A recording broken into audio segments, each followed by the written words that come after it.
Today we're learning about VAV and Zayin, and they are both very, very important letters, numbers, 6 and 7. 7 was Eric Cantona growing up, soccer, Manchester United, whatever. No, joking. They are very important numbers outside of stupid things like watching other people play sports and being healthy. Did I offend anyone? Okay. So let's just get on with it. Okay. I do want to say that I'm glad that the people here, for the most part, have already been to a few of my classes on the letters, or at least one, and they know what they're getting into, so I'm really excited. At this point, when we learn, I'm going to use this because the kids sometimes get loud and it disturbs me. At this point, when we actually go through the letter, VAV, in depth, you have to wait till you get the full picture of the letter, which is why I'm not just going to tell you all the reasons or the names, the depth behind the name straight up. I can't do that because I want you to really feel the depth of the letter before we actually get to what it means if it's in your name. Okay, so just bear with me. We're going to go through some ideas and then really get into the depth of letter VAV and Zayin. Let's get on with it. So this is what we've learned so far. And yes, some of you, if anyone's not been here, the one God, Aleph, represents Hashem. This is the letter of infinity. Don't let them tell you other letters or other signs represent infinity. This represents infinity. It goes in all directions, and it bends a little bit to represent everything. And it has a Yud and a Vav. We said Yud is 20, Vav is 6. This represents the higher worlds, the lower worlds, and in between. God is 1, Aleph is 1. So the letter Aleph represents God. And then what did God do? We spoke about this already from the beginning. He hid himself a little bit more and more and more until there was what we call finity, Bet. Bet is 2, and now you're in a finite reality. And when you're in a finite creation, you also need bracha. We spoke about that once God brought a finite reality, things are going to die. If it's finite, it will not last. So it needs to have in it bracha, blessing. God is always blessed. But in this world, in the physical world, in the finite world, bet needs to mean bracha also. Now that you're in a finite space, things are going to die. You need blessing to keep them growing, mutating. Every cell needs to split and give you more cells. The power in every cell is bet, because it's a finite thing that needs to keep mutating. That's mitosis. We spoke about that in science. Okay, so then we're going to Gimel. So this finite creation, what was the point of it? The purpose of this creation is to give and receive. Gimel is going out of bet. He's like a person that's walking. And Daled is the receiver. We are, so to speak, all receivers in this world of God, who's the giver. But our mission is also to be givers. And we're going to speak about this more, that when you are receiving, you're also giving a lot of the times. We'll speak about that more today. So Gimel and Daled is the primary purpose of creation. When we become givers, we become like God. God is infinite, and we have to be givers as well. Okay, so Aleph, Bet, Gimel, Daled. And then this creative potential, so all of this wasn't actually brought into reality. That was like a pregnancy, it was like a birth. But this creative potential was then actualized much like a birth. So whenever you have hey in a word, it means bringing it into reality. It also means female energy. We spoke about that. Okay, past classes if you want, you can get them all on YouTube. But this is where we're up to. We did Aleph, Bet, Gimel, Dalet, Hey. All of this, and then there's the energy of bringing something into reality. Okay? Now, we're going to learn about the letter Vav. So what does the letter Vav mean? If you notice, this is a hook on from a knitting kit, or what they call crochet, right? Which is what they do, and that's a letter Vav. Can you see how it looks like a letter Vav? Okay. The letter Vav is a connecting letter. And what happens when you add Vav to the beginning of a word? And Ani, Va, Yaakov, Va, Shira. Yaakov and Shira. Vav at the beginning of a word always makes it connect. So Vav represents connection, different than Gimel. Gimel's the connection of giving. This is a connection that was brought into the world without any thought. It's shefa. It's just by God. God made this world in a way that everything's interconnected. And we're going to be speaking about that a lot. Okay? So physical world that we're all in is all miraculously interconnected. And that's all part of this idea of VAV. Okay? So the letter VAV with a value of 6 symbolizes connection. We'll see why it's 6. And represents physical matter. Without any spirituality to it, just physical matter, like a cube. Bound by 6 directions. East, west, north, south, up and down.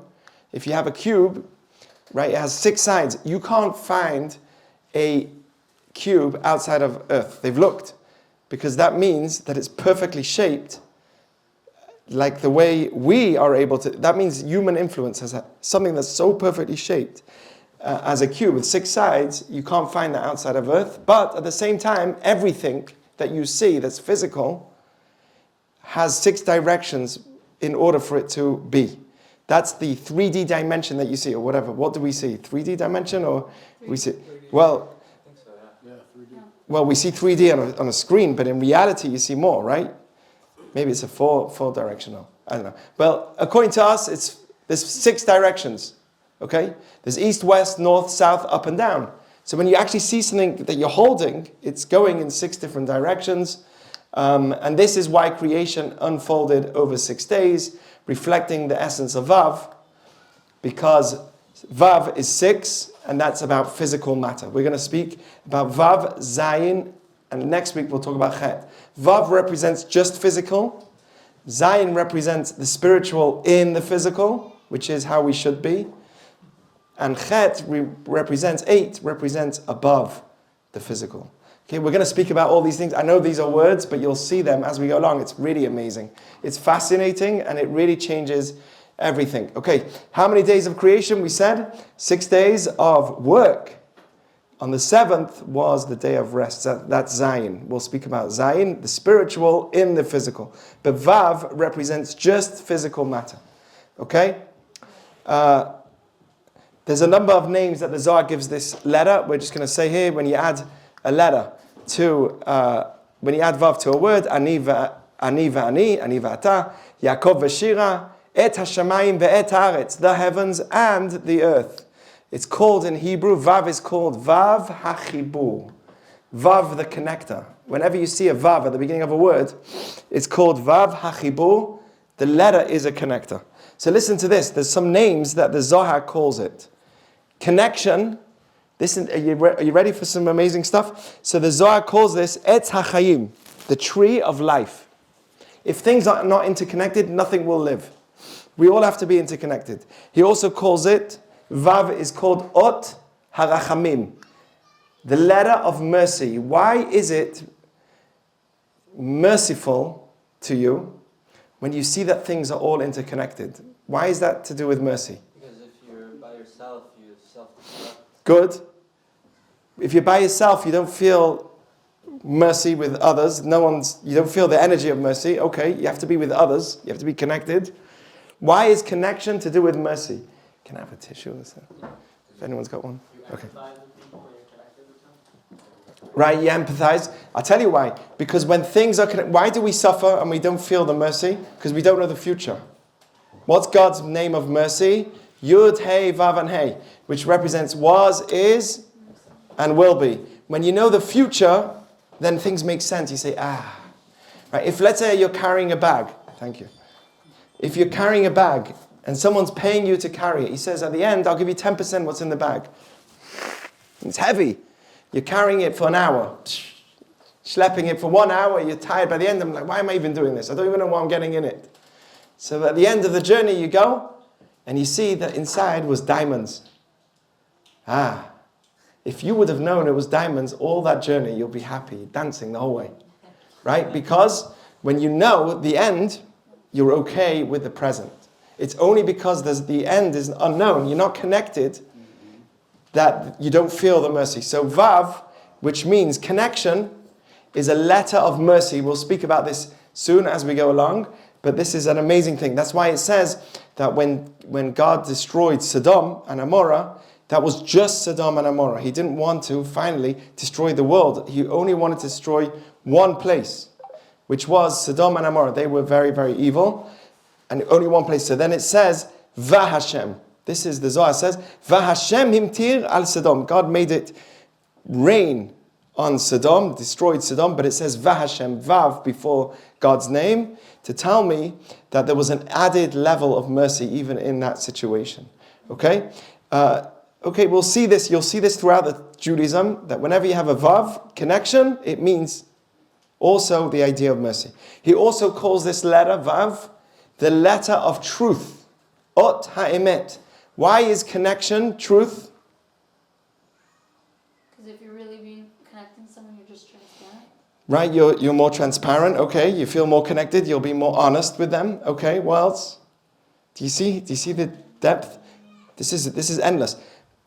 Because when you see the bigger connection of things, you see the truth of it. You see how real it is. This is not made up. This is not random. When you see how fine-tuned the earth is, how earth is all interconnected, then you say, wow, there's a creator here. That's why it's so important to see the truth of the world. Listen to this. In science, how does science work? It's all about connectedness, interconnection. Listen to this. Ecology and ecosystems. It relies on the idea that if one thing dies, many other things are going to fall through also, right? That's what an ecosystem is. Quantum entanglement. I did some research on it with ChatGPT. Quantum entanglement is the idea that particles are interconnected. There's another idea called cosmic unity. All of science is about interconnection. What's cosmic unity? That if you believe in the Big Bang, which they never used to believe, they used to believe in static state theory. Now they have Big Bang theory. Static state means the world always existed. It was still, never changed. Now we believe only in the 20th century, till Hubble's law came along, that we saw that the Earth is expanding, the Milky Way is ever expanding. We came up with what we called cosmic unity. The Big Bang theory means that everything was once a speck. And all in that speck is everything. Right? At the moment of conception, you were a speck. And from there came everything. DNA tells me that we all have a common ancestry. We all have something that we all back to. We have the original same origin. Okay, scientific philosophy is that if you study only one area, then you must be missing a broader picture. Science doesn't like the idea in philosophy that you only learn one area of science. You've got to learn all areas because we're all interconnected. The more you see the connection between things, the more you see the truth of them. And that's why he calls it a letter of truth. Okay? And he also calls it a ot hazachar, the letter of the male. This is a male letter, the vav, because it represents connection without logic. What does a man want to do?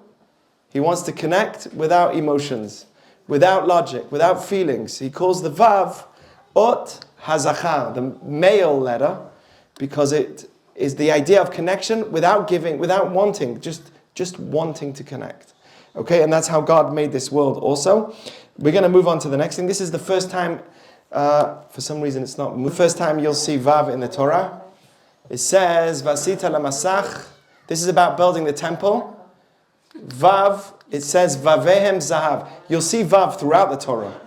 Many times in the Torah you see Vav. This is the first time it's actually a word.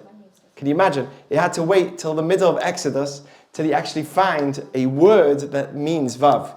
So it says you should make a screen for this is about the tabernacle in the temple. Whilst they were in the desert, they had a portable synagogue, a temple that they moved around with. And it said you should make a screen with 5 wood pillars. The screen is the covering that you had on it. And you cover the wood pillars with gold. And the hooks were gold. This is the commandment they were told. They had to have these hooks that were gold. And what they called Vav. Vav means to connect. It's a hook. And you could see that it actually looks like that as well. Okay? That's the Zohar says that's why it's called a hook, because it looks like a hook as well. Okay, so that's the shape of it. Okay, what happens when you add a Vav at the end? You don't know this, but there's words that don't make sense. But because you add the Vav, it combines words together.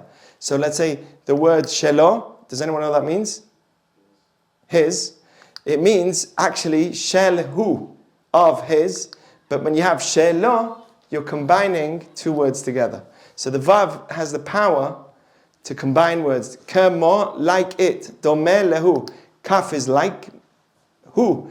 It should be what two words, but when you say kaf mem vav, the vav combines words together. You'll see this as well, that whenever you add vav, you're actually, at the end of a word, you're combining it with another word. Okay? Zehu, at the end, ze means this, zehu, this is it. Zehu should be spelled like this, but because you've got the vav, it shortens it and allows you to combine another word in it. We do this with God's name also, Yud, Hey, Vav, Hey. The vav in the name combines three words. Haya, hoveh, v'yiyeh. Okay? So this is always, vav is a connector. Look at this. This is a picture from my years ago when I made this presentation. So vav in a word, even in a word, vav represents connecting. So if you look at this word, dibur, it's made of two words really. That's why vav is connecting. It's two different stories in the word speech. What did we say dalad means? Receiving. It means to receive. It also means to bring out.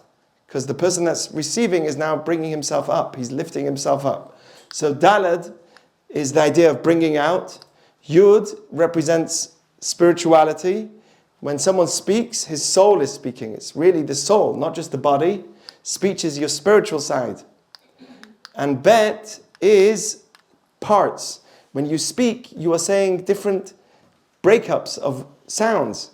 So bet means parts, and vav, and. Reish represents the rosh, the head. Where is it coming from? Your head. So in Hebrew, vav, even in words, every word has a depth behind it.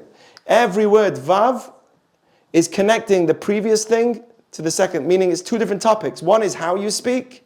Daled Yud Bet is how someone speaks. Reish is where it's coming from. Where's the sound coming from? So the vav acts as a connector between the idea of how you speak and where your speech is actually coming from. Okay, you'll see this a lot, but we're going to go a little further. It says also, it's brought down that vav is in every Hebrew letter. We said yud, vav, and yud is 26. Vav is connecting multiple letters in a letter. Mem is kaf vav. We'll learn about the reason why. But every letter has multiple letters in it, besides for the letter Yud, which represents Olam Haba, the world to come. But every letter has multiple letters in it. What's connecting the letters?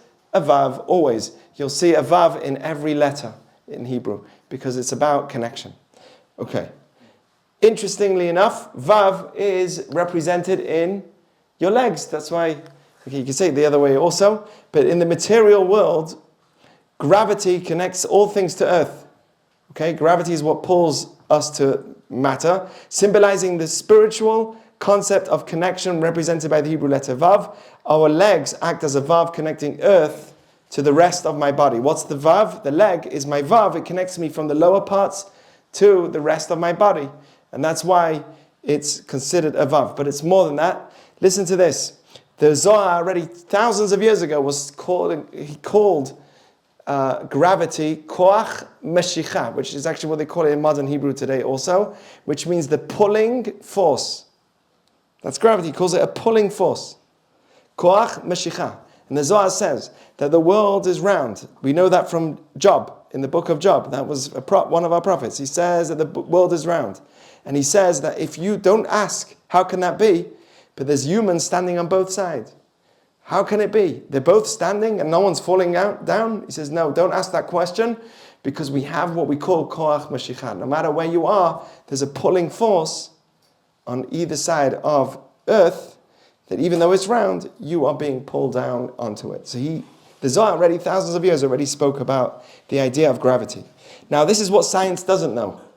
Science says we know that objects with whatever mass it has is being pulled.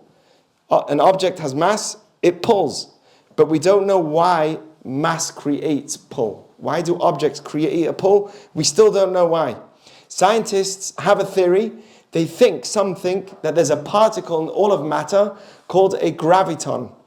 It's called a graviton particle that actually has in it gravity.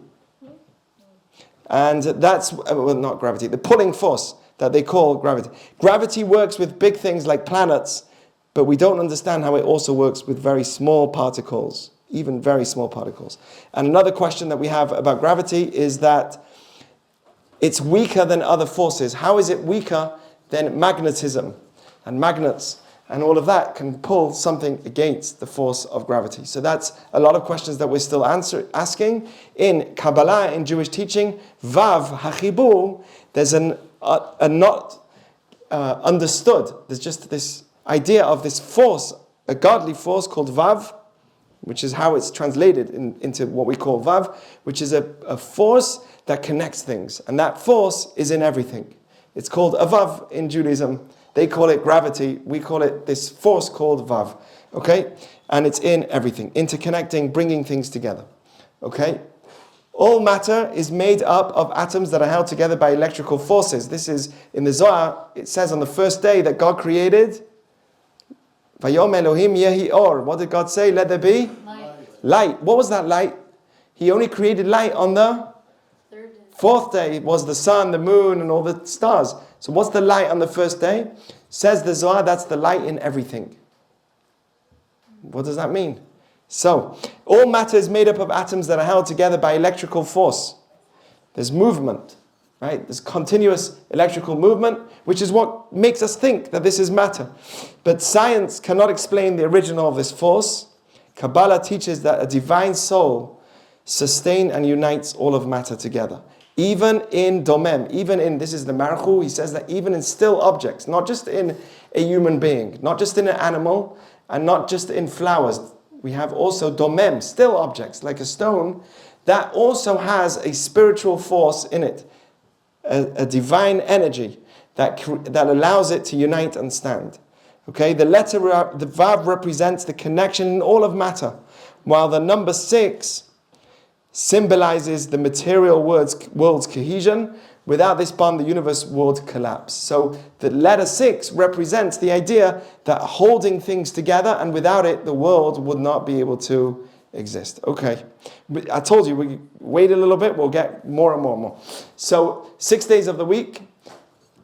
Interesting that the Torah, the oral Torah, is split into 6 books. The 6 books of Mishnah. Why is the oral Torah 6? What's connecting in the oral Torah? Well, there's the written Torah, which is from God directly, and then there's the oral Torah. What's that? Oh, us. Us. It's us, for us to connect to the depth of the words of the Torah. So they've got the written, and the oral Torah helps us to connect. The written Torah was 5 books. The oral Torah is 6 for a specific reason, because it represents Vav. It represents us having a better understanding in this material world of what God was really saying. Okay, so we said 6 sides of a cube. Big day shesh. This is very interesting. The word shesh is, what does that mean? 6. It means 6. How many Vavs do you see sticking out in shesh? 6. Also, it has 6. Very interesting. Look at this. So that's why, if you notice, what does it look like? Look at the word shemesh. What does shemesh mean? Sun. The sun. The shemesh gives off Light. rays of light. Don't you see it? The shin looks like rays of light. Okay. Why is 6 to do with shemesh? Why is 6? We said that 6 represents rachamim. Connection represents mercy. So if it's true that it represents mercy, where is that seen? In light. That's when you see, when you have a vision. And that's why a lot of words to do with having a vision or seeing, it will have the word shesh in it. It will have shin in it. Okay? So that's why shemesh represents light, because it's about connection, being able to see. We said that Vav is truth, it's mercy. It means unity also. Okay? And that's what brings us to have mercy. Okay, Big Day Shesh, by the way, means linen clothing that is white. White also is hidden in the word shesh biblically because it's bright. You see it, it's clear. Again, the idea of connection. You have a connection to it when it is bright. Okay, interesting also. Shoresh. What's shoresh? Root. A root. Also, shoresh has two shins in it, and it represents a lot of connection, connecting the sun to the earth, the tree, to the nutrients in the ground. It's a very big force of connection, and therefore it has two shins in it. There are many words with shin, but let's talk about this one. We have sason. There's many words for simcha, for joy. Sason, simcha. Does anyone know what else we say in a wedding? Gila, rina. There's 10 leshonot, the Talmud says, of happiness. Judaism's all about being happy. So we have 10 different ways of saying happiness. Sason, simcha, gila, rina, dita, all different languages of joy.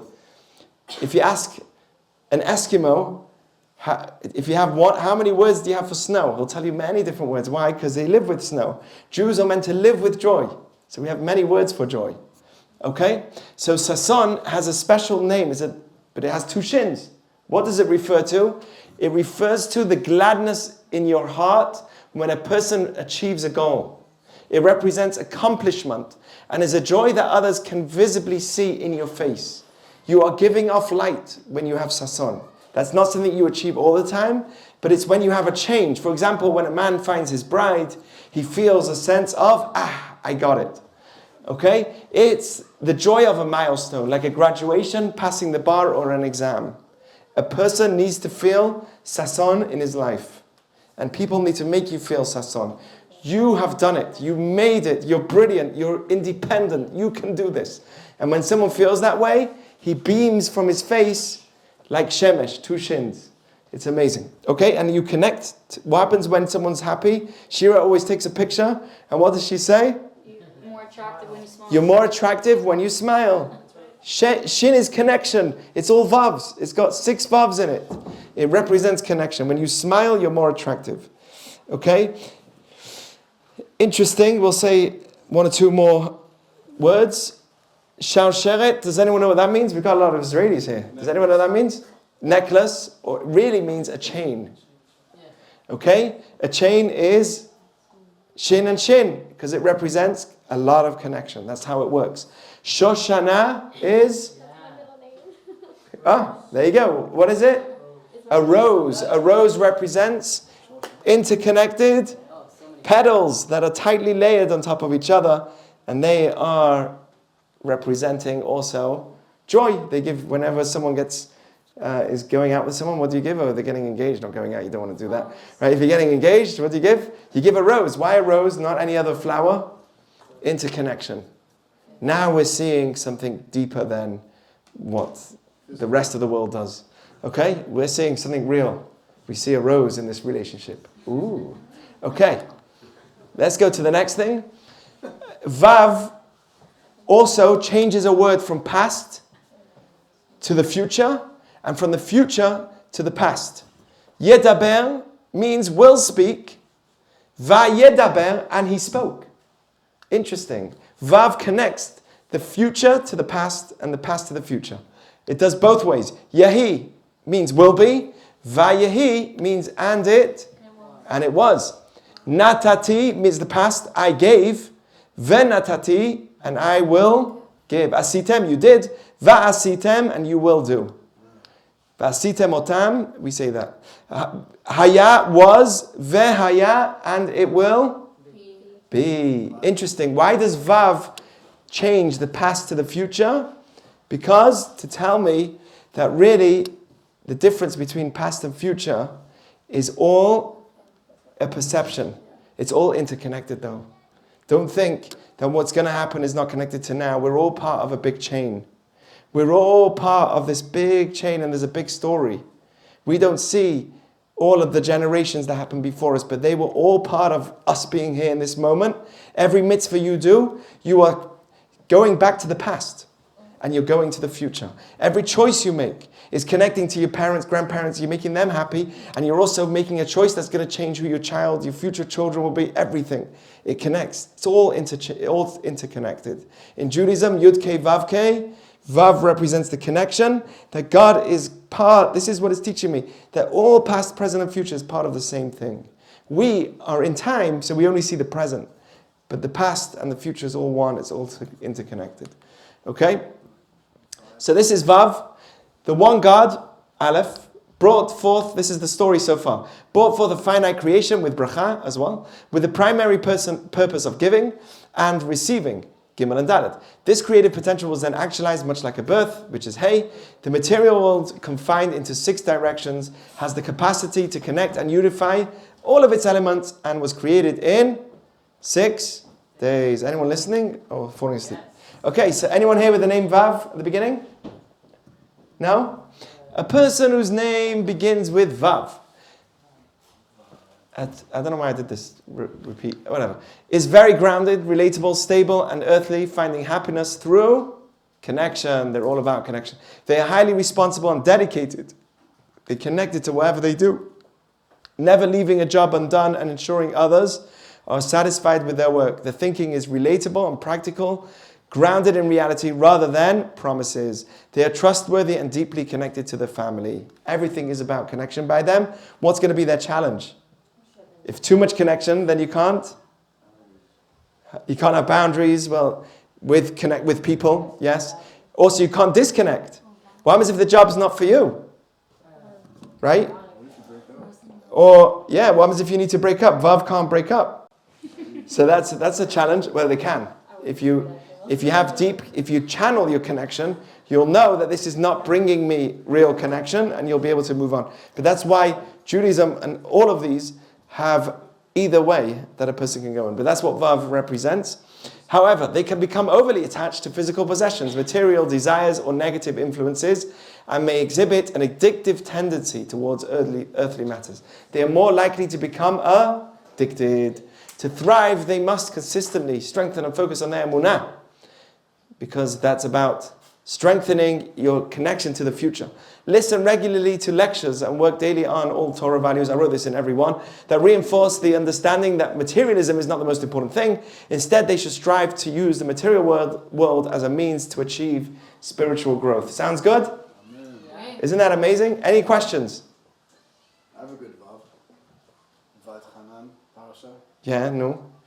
In the past, you asked. Yes, but Vav is connecting it to the previous Torah portion. So that's why Vav is, and he, Beit Chanan and he begged. Okay, let's go to the letter Zayin. Okay, so Zayin is, we said Vav means the physical material matter, which is all interconnected. But Zayin represents the 7th force in the center of it. And we're going to see that this is connected to the Magen David. It's connected to the menorah. The Magen David that many people wear, that's not just a weird thing that we like to wear. Oh, it has a lot of depth to it, we're going to see. And it represents the menorah, how it's interconnected. Everything is about 7 in Judaism, and we're going to see. But if you look at how an atom works, the nucleus in the middle, the force in the middle, is what we would call Zayin, 7. Okay? Zayin actually looks like a seed, and that's for a reason. So the letter Zayin represents movement. That's literally what it means. It's moving. Initiative and struggle. Zayin is the central spiritual force that drives and activates the 6 elements of creation. If things are just physical, then what happens? It's dead. It doesn't have enough life force. Okay, it's been pulled together by godly energy. God made it that way. That physical things are holding itself together. But if it doesn't have a spiritual force behind it, it's nothing. It's nothing special. So that's why letter Zayin is very, very important in Judaism. Let's go to the next thing. This is a verse in the Torah. The first time that you'll see the word Zera in the Torah, the Zayin in the Torah is, God says, I don't know why it's so unclear. God says that the land should, that's good. I don't know. Okay.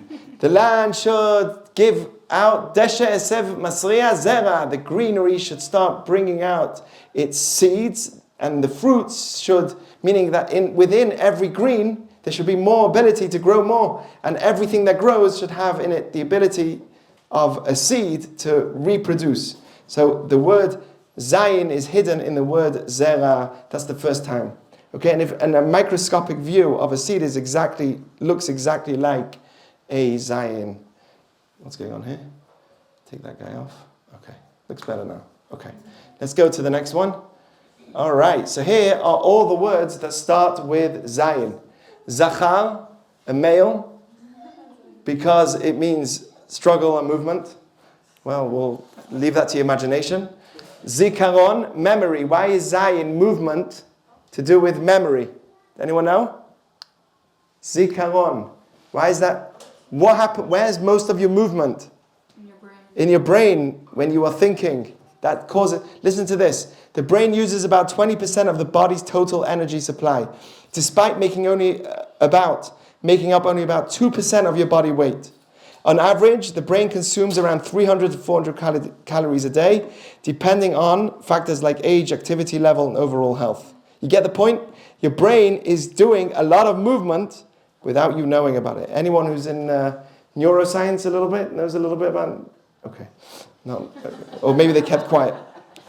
Now, I'd like to have some input. But apparently the most movement that's going on in your body is your brain.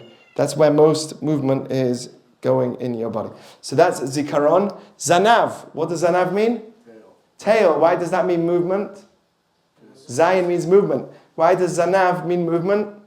Wagging his tail. Hey. Za'azua. 2 zayins in that word. It must be a lot of movement. What does za'azua mean? It means someone who's shaken, who's shocked, who's internally shaken. He had a za'azua. He had a shake inside he saw something that shocked him. That's called Zayin. It gets 2 Zayins because it's really a lot of internal movement. Okay? Zaz, move. Zuz. Okay? Zochel. Zochel. Does anyone know what that means? To crawl. Zera is a seed, because that, like we said. Zan is food, and Klei Zayin means weapons. Okay, so these two are interconnected. Klei Zayin, a weapon, which is why I've got this dude there, right, is movement.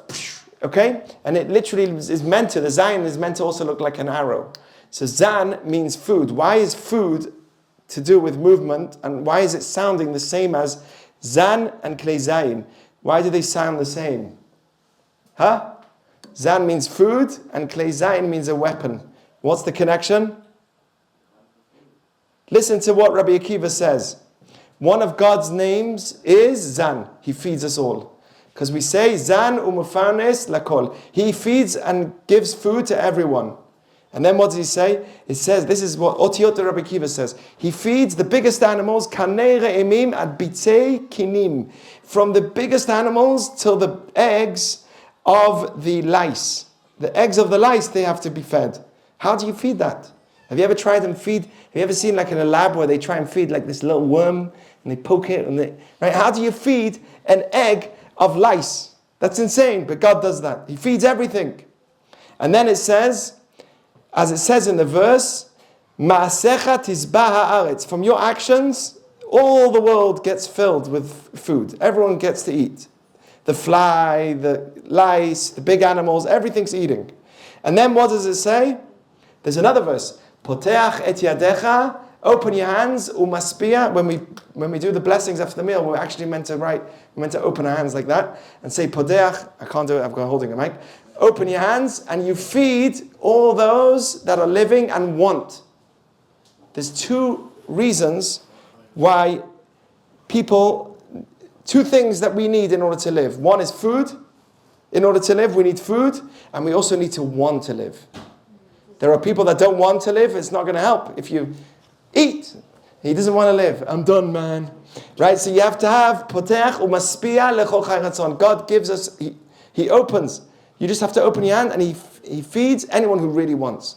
And that's why the chance of survival for someone who is sick and is not willing to live is much less than the chance of someone who actually wants to live. So Klei Zayin, weapons, and food are the same, because we both move in order to survive.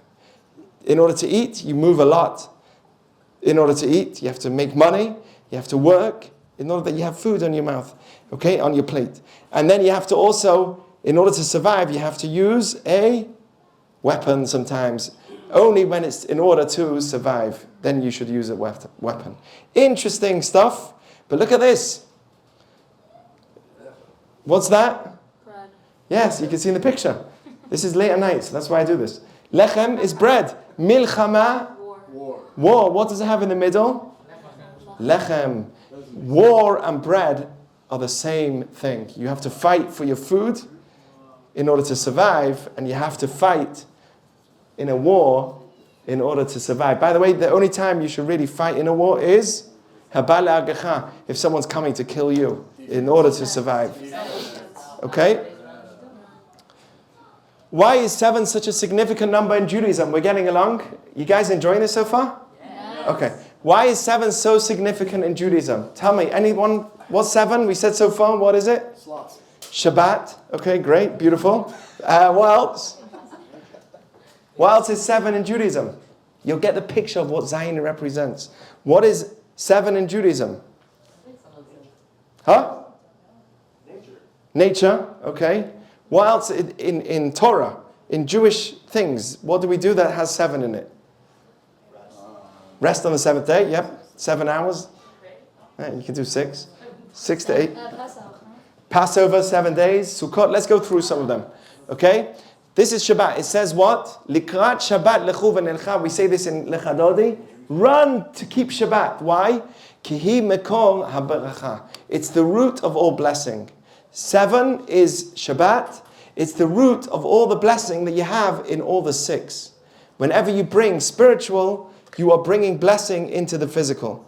Okay, 6 days we work. It says on the 7th, we rest. But what does that do? It brings bracha, according to Judaism. It's the source of blessing. Because it brings blessing to all the 6 days that you work. According to Judaism, working for 7 days is like a body with no soul. If you take a body and have no soul, then it's just a body, machine. It doesn't last. Money with no Shabbat doesn't have as much bracha. Take a day off and don't work. Your money will have more blessing to it. Okay? 4 cycles of time in the world. The world looks at time in 4 different ways. A day, all of them are astronomical besides for the week. Look at this. People don't, but this is one of the great proofs that 7 days is to do with Shabbos, and the world has kind of been influenced by it. Okay? Why do we have a day? Because astronomically there are 24 hours. What's 24 hours? Earth spins on, can anyone read or they're too tired? Earth spins on its axis. Great, so that's a day. Why do we have a month? Approximately 30 days of a lunar cycle. It's really 29 days and 11 hours. Eventually we change it, we add a month because it's less than the solar cycle. But it's to do with astronomical astrology, right? Year. 365 days is the solar cycle. That's why it's called a year. Why do we have a week? It has no reason in astrology at all. It has nothing to do with the stars or the influence of the stars. Why do we have 7 days of a week? It's only because Sheshet Yamim Asa Hashem et Hashamayim et Haaretz et Hayam Bekol Ashebam Vayalach Bayom Hashvi. Only because God created the world in 6 days and rested on the 7th. It's the only day, only number that we have in our life that doesn't have a source in the stars. Yes? That's why the world follows the week, because of that. Yeah, influenced by Judaism. People will tell you other things. Whatever, don't listen to them. Okay, menorah. The menorah of the temple. We have 8 days on Hanukkah. That's because it's beyond nature. But in the temple, we had a menorah. How many candles did it have? It had 3 and 1 in the middle. 3 branches, which made 6 altogether. And the middle was the 7th. These 3. And these 3 have to face the middle officially. They have to be all facing the middle. Because the 7th represents the spiritual in the physical. Okay? We had Sukkot is 7 days, and these species are 7. Yeah, we meant to have 3 hadassim, 2 aravot. This is 1, the lulav, and this is the etrog, is altogether you have 7. And the sukkah is for 7 days. Okay, there are many, many things. Passover 7 days, the Seder plate has 7 items on it. Okay, wedding, Sheva brachot. Under the chuppah you have 7 blessings, and you have 7 days of mini weddings. Did you know this? Besides for the actual wedding, you're meant to have Sheva brachot, 7 parties throughout the week. You knew that? Okay, you better get married, get all these parties in. Okay, so this is in Israel. This is mourning. Mourning is, I think it's in Israel. This looks like Hamanuchot. Okay, maybe it's not. Yeah, I don't know. Oh no, it's not Hamenuchot. That's weird. How many That's days? So burial and mourning. When someone passes away, 7 days. 7 days of mourning. Okay, and then a person's meant to move on. It's like a number of completion. There are many, many things. I found a Chabad rabbi, beautiful. 7 times you wrap on your arm. This arm needs to have 7 wraps also, and it goes on and on. Here we're going to speak about the Star of David. Are we late? No, keep going. Okay. Okay, this is It's 10. How long is this Okay. one? a few minutes and then I'm done. I think. I'll give I you don't. 5. We're good. Okay, 5 minutes. People are mistaken to think that this comes from other religions. The Star of David that we have, people make these claims. Don't listen to them. Liars. They also make claims that we don't have the rights to the land of Israel. Look how many liars there are out there. Okay? We don't have it. They deleted all of history. So don't let them delete our Jewish history either. We have a lot more than, and we have people in every generation that lived to tell the tale. Okay, so this is what I want to tell you. That this started from Sefer Yetzirah, the Star of David. Look, it has 6 little triangles. And we'll see it's really made of 2 triangles facing each other. We'll see the depth of it all. And the center in the Sefer Yetzirah, which is all the way back from Abraham, from the time of Abraham. Sefer Yetzirah is the book of creation. In chapter 4 of book of creation, it says like this. There are 6 extremes in this world. 6 directions, extreme directions. And he says, up, down, east, west, north, south. And then, in the middle is the 7th. What is it? Heichal HaKodesh, the holy sanctuary, the energy, the holy energy that is spread to everything. And that is in the middle. And that carries everything. Baruch Kavod Hashem Mimkomo. Baruch Kavod Adonai Mimkomo. Blessed is the honor of God from His place, which is everywhere. God's place is everywhere. And that's what he says. In everything is God. Meaning, in all of matter, you have 6 physical, but there's a spiritual force behind it as well. And that's what Zayin represents. The people that make the claim that there's other religions that have a lot of our symbols similar to the Star of David is because Abram had it in his book. And that book went eastwards. What does it say in the Torah? That Abraham sent his wisdom eastwards. It's the Talmud says this in Sanhedrin. I mean, it's written in the Torah that Abraham Kedma Mizracha El Eretz Kedem. He sent his wisdom eastwards to the land of the east. And the Abarbanel says, he explains, this is in the 15th century. He says Brahmanism, a religion in India that has a lot of their symbols. He says that's from the Abraham's wisdom, the wisdom of Abraham Avinu, the Jewish people. Okay? So this is the Star of David. We'll speak a little bit more about it. But the same concept is hidden. The Torah says that, look, you have 3 branches connected to the middle. And then it's really 3. It was all one piece. So this is 1, 2, and 3. And the branch should be split into 3 coming out from one and 3 coming out from the other. Very hard to understand, but this is meaning hard to understand if you didn't have an image of it. And that's why Moses was trying to actually create the menorah. And it said God had to show him an image of the menorah first. And this is what he showed him. But interestingly enough, it's literally all the sphirot. It's the same concept also as the Star of David. Because you have here 6, 1, 2, 3, 4, 5, 6, 7 in the middle. And all these lights had to face the middle. This, by the way, is right by the Kotel in Israel. And it's a replica of the temple's menorah that they used to have in the temple. And it's made of pure gold. The Torah says 3 cups. And if that one's connected to that one, it's 3 cups on that side. Again, you've got 6 with a great big kos, a big, like a cup on top, and a flower. The flower here is called perach. The perach here is called a shoshan. According to Kabbalah, this flower that they had on top, I think you can see it here, the flower was made of 6 parts. It was made with 6 different leaves on it. And again, representing the 6. This was written by Yonatan ben Oziel, that this perach that was here, the flower that was there, was made with 6 petals. And they were interconnected. And the flame was in the middle. Okay, but it represents the human. It represents many things. Also, every day, a person is meant to read this. should try and read this according to Kabbalah.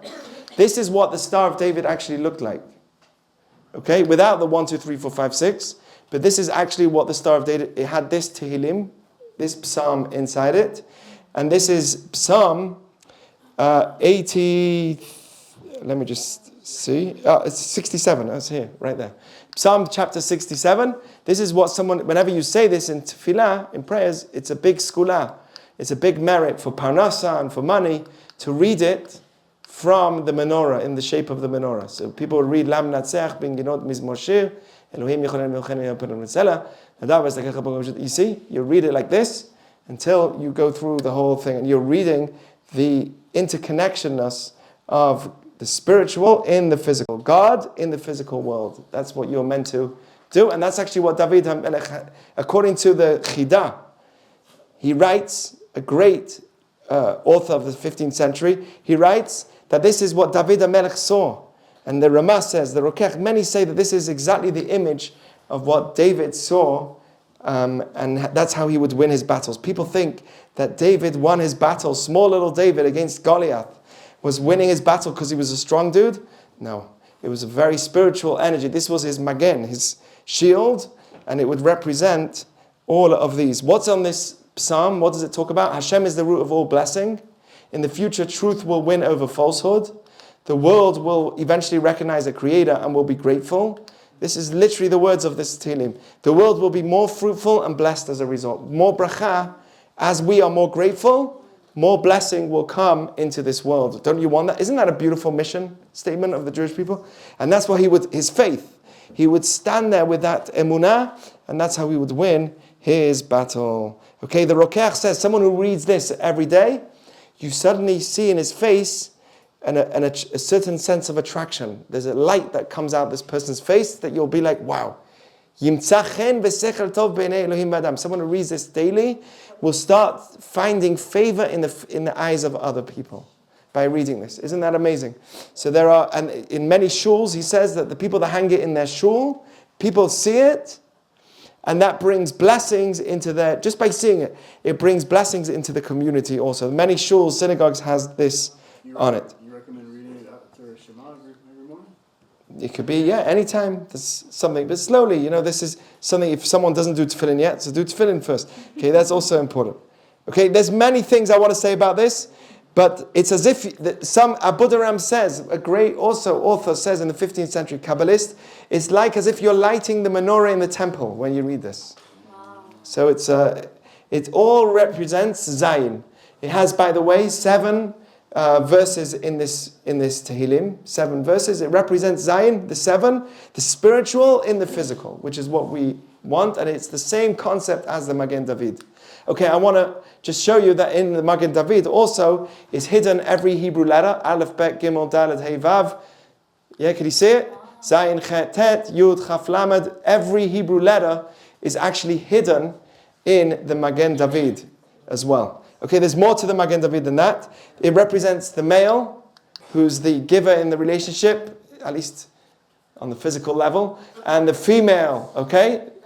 Okay, this is, a lot of the world has taken these concepts, but this is what it represents. That's what the 2 triangles are, coming together. Then they come together as 1.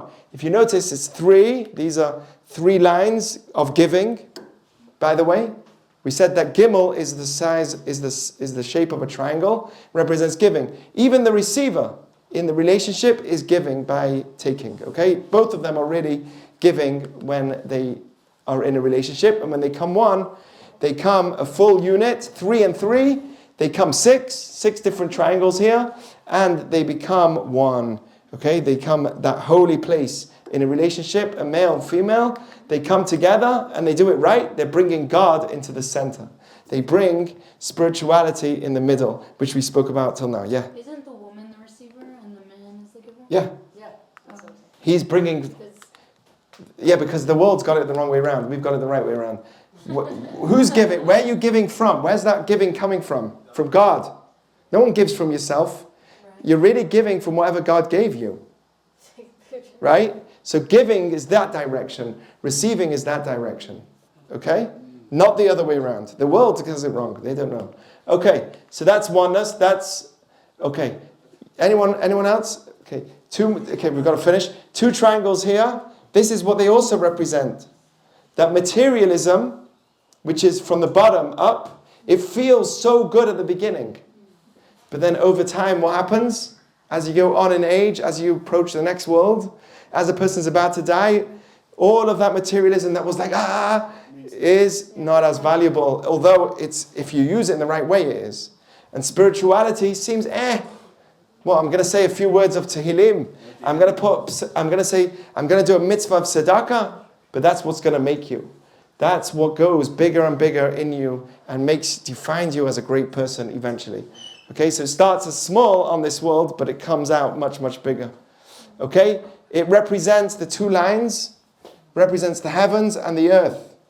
The rabbis say every human being is like what happened with Jacob when he had his dream. You are all like a ladder on the floor the ladder's going all the way to the heaven. We just see the floor part. And really, when you do something, your actions go all the way above. So when you are on earth, your energy, everything you do goes all the way beyond the heavens and comes back at you. Okay, whatever you do, yin and yang concept, but on another whole level. Whatever you do goes above to the higher worlds and then brings down shefa back, flow of goodness back to you. Okay, so whatever you do has an action, but it has a reaction. It comes back down from the higher worlds. Okay, let me just finish this because I want to tell you. This is a Zayin. These are the letters, 7 letters that have a crown on it. Why does a Zayin have a crown? One of the 7 letters that has a crown. Because when you are able to take the physical world and bring it into a spiritual reality, to put the soul into the physical, you are deserving of a crown. That is the goal of a Jewish person, is not to be disconnected from the physical. That's Eastern religions. And it's not to be only connected to the physical. It's somebody who's a king. A king is someone that can overcome his spiritual over the physical, but not destroy it completely, utilize it and elevate it. Okay, that's what we want to do. We want to take the 6 days of work and elevate it with Shabbat, with spiritual. So that's why it deserves the crown. Okay? The opposite of becoming a king is someone who takes the Zayin and it says, "V'lo tatu achar levavchem," don't follow your hearts and your eyes in Shema, which you zonim acharehem, which you are straying after them. And there's Zayin, the energy of movement is pulling you into only materialism. Your soul doesn't want that. It wants to connect the physical and bring spirituality to it. Okay? There's many things else, but I don't want to get into it because it's too much. But we'll just skip. Okay, there's another idea that first 6, the physical comes before the spiritual. 6 days, VAV came before Zayin. First the physical, then the spiritual. Why? To teach me that unity and togetherness of VAV allows spirituality to come in. Without unity, without the unity of things, without God making things come together, then we wouldn't even be able to be spiritual. We wouldn't be able to bring spirituality in it. So it teaches me a lesson that before you become spiritual, you've got to be a mensch. Before you become spiritual, be at unity with the world. Don't be someone that's not united with people around you. That's a start. Okay, so here is what we've learned so far. The one God brought together a finite creation with the primary purpose of giving and receiving. This creative potential was then actualized much like a birth. The material world, confined to 6 directions, holds the capacity through compassion to connect and unify all of its elements. A spiritual force was then placed within it, giving it movement and life force, which is Zayin. This is the driving force behind movement and vitality. Vitality is the willingness to live in the world. When you get up in the morning, your body says sleep. Your soul is screaming, get up. Okay? A person whose name begins with Zayin has the ability to think, move, and react quickly with great motivation and social skills. They are constantly seeking renewal and change and trying to be inspired. Enjoys working on multiple projects that expand their thinking. They can't be in one place. They are continuously moving. They thrive in environments with constant movement and change. They have a strong ability to overcome physical temptations, just like Zayin does. Okay, Shabbat over the 6 days of work. However, they face the challenge of staying grounded. They can easily change their thoughts and beliefs based on the influence of others and experience shifting emotions, which can sometimes hurt their loved ones. Okay? Because they're always moving, they can't be grounded in one place, and that's damaging in some ways. To grow, they must work on stability, structure, and incorporating more emotions into their actions. Okay? When someone is too strong in terms of overcoming their physical tendency, their physicality, then everything's logic. They're not using their emotions also, and they need to. Okay? So again, of course, through Torah study and Jewish education, a person can grow and channel his energy in the right way. Anyone here with a Zayin at the beginning of his name? No. Okay. I think I rushed Zayin a little bit. There's a lot. I can give a whole class just on the Star of David alone, but I didn't really delve into it. Maybe another time. Okay. Thank you very much. Shkoyach.